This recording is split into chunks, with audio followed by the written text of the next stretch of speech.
Palestinians. The single biggest act of resistance, bigger than missiles, bigger than bombs, bigger than bloodshed, would be feeding the Palestinians, would be quenching their thirst. That is the biggest act of resistance we can do. The way to pummel Trump down, the way to bring about change, not only in America, but the rest of the freaking world, is to undermine their underhandedness. They think that they can gain the world's riches by starving 1 million people, 2 million people to death, by bombing Iran, by bombing Yemen, by doing regime change in Syria, because that's what it was. You've been fed propaganda about them, but the only reason that you were is to get regime change, and they got it. Because these people infiltrate like bugs and roaches. They're everywhere. You have to catch their double speak. Their carefully inserted lies with their bag of sympathy, fake sympathy.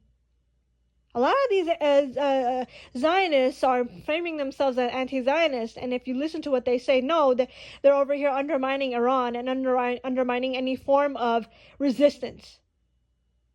That's the number one way to kill a Palestinian right to live.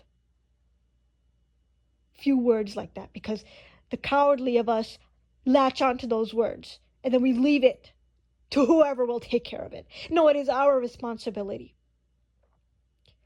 So if there's anything to do, and it all comes back to Palestine, is to not leave Iran alone. Is to not leave the Palestinians alone.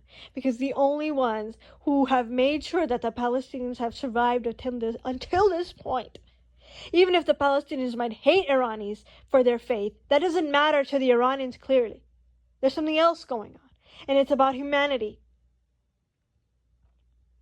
We need to support Iran. We need to undermine our country's lineage of bloodshed and of social engineering and of lying.